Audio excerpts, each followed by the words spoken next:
नमस्कार। मैं डॉक्टर जितेंद्र पाकड़, दर्शन शास्त्र विभाग, राजकीय महाविद्यालय करौली। आज की इस ऑनलाइन क्लास में आप सभी लोगों का स्वागत। आज की इस ऑनलाइन क्लास में हम योग दर्शन के जो पंच क्लेश विवेचना है, इस टॉपिक की इस वीडियोस के माध्यम से आपको अध्यापन करवाया जाएगा। इससे पूर्व के वीडियोस में हमने आपको योग दर्शन के विभिन्न जो टॉपिक आपके सिलेबस में निर्धारित कर रखे हैं, उनकी विवेचना हमने विभिन्न वीडियोस के माध्यम से की थी। आज हम इसका जो पंच कलेश है, वो पंच कलेश जो पंचम जो इकाई है, उस इकाई में पंच कलेश का जो टॉपिक है, उस टॉपिक को हम आपके सामने प्रस्तुत करेंगे। तो ये जो पंच कलेश है, इस पंच कलेश से पूर्व हमने आपको चित्त वृत्ति और चित्त भूमि की व्याख्या की थी। आज इस वीडियो के माध्यम से जो पंच कलेश है, उन पंच कलेशों की बारे में हम आप लोगों से वार्तालाप करते हैं। तो योग दर्शन में 5 प्रकार के कलेश माने गए हैं। ये जो 5 प्रकार के जो कलेश है, ये है अविद्या, अस्मिता, राग, द्वेष और अभिनिवेश। जब विषयकार चित्त पर आत्मा का मतलब यहाँ जो पुरुष है, उस पुरुष को हम आत्मा के रूप में देखते हैं। तो जब चित्त पर आत्मा का प्रकाश पड़ता है, तब वह उसे अपना तादात्म्य स्थापित कर लेता है, अर्थात उसे अपनी ही अवस्था मान लेता है। इस प्रकार वह जन्म मरण के चक्कर में पड़ जाता है और अनेक कलेशों को भोगता है। कलेशों के कारण सत्व, रजस एवं तमस गुणों में परिणाम उत्पन्न होते रहते हैं और ये गुण अन्योन्याश्रित होते हैं। 3 प्रकार के जो गुण होते हैं, सत्व, रजस और तमस, इनमें परिणाम उत्पन्न होते हैं और ये गुण चूँकि एक दूसरे पर आश्रित होते हैं, इसलिए इन्हें अन्योन्याश्रित भी कहा जाता है। और इन्हीं के कारण, इन गुणों के कारण ही जो आत्मा है, वो अपने वास्तविक स्वरूप को भूल करके इस संसार में भटकती रहती है, अर्थात जन्म मरण के चक्कर में पड़ जाती है। और जन्म मरण के चक्कर में पड़ जाती है तो सांसारिक भोग विलास में लिप्त होने के कारण ये विभिन्न प्रकार के कलेशों से युक्त हो जाती है। तो उसी संदर्भ में हमने इन 5 कलेशों के बारे में आप लोगों से यहाँ चर्चा की जा रही है। सबसे पहले है अविद्या।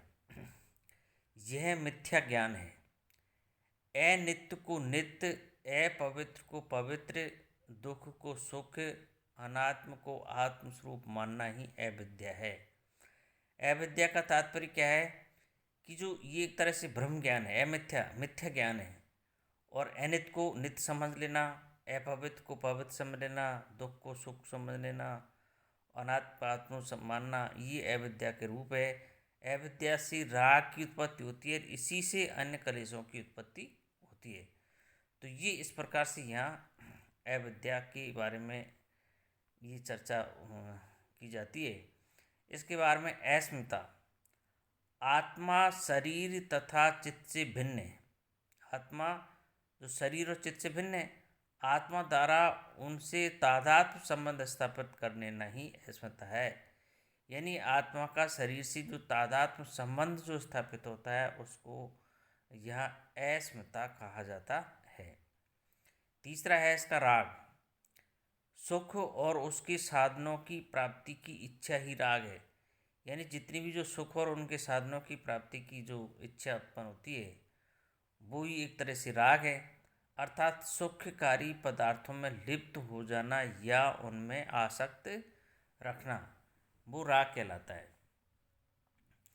इसके बाद में जो पांचवा है वो है द्वेष। यानी दुखोत्पादक विषयों के प्रति घृणा द्वेष है।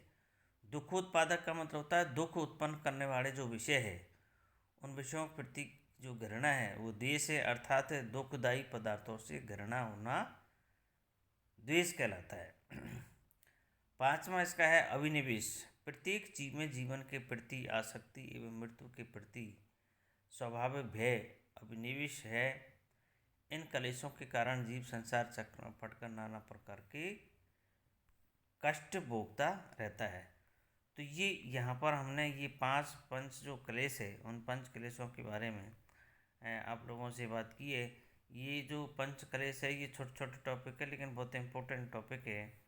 तो यहाँ पर ये जो पंच क्लेश है, उन पंच क्लेशों के बारे में आप लोगों को जानकारी होनी चाहिए, जिसमें अविद्या, अस्मिता, राग, द्वेष और अभिनिवेश, ये योग दर्शन में 5 प्रकार के कलेश माने गए हैं। तो जो चित्त भूमि और जो चित्त वृत्ति है, जिनकी विवेचना हम पिछले वीडियोज में किए, उसी के संदर्भ में हम आगे पंच कलेशों की चर्चा करते हैं। तो अविद्या, अस्मिता, राग, द्वेष और अभिनिवेश, ये 5 प्रकार के कलेश है। ये कलेश आपको याद होने चाहिए, और इस वीडियो को आप ध्यानपूर्वक सुनेंगे तो निश्चित रूप से आपको बहुत लाभ होगा।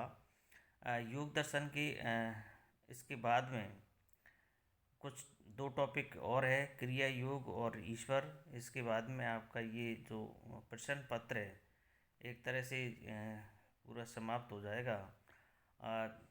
जो दूसरा प्रश्न पत्र है, उसके एक टॉपिक जो शेष रहा है, उसकी भी चर्चा हम किसी वीडियो में करेंगे। तो आप लोगों को निश्चित रूप से ये लाभ होगा। धन्यवाद।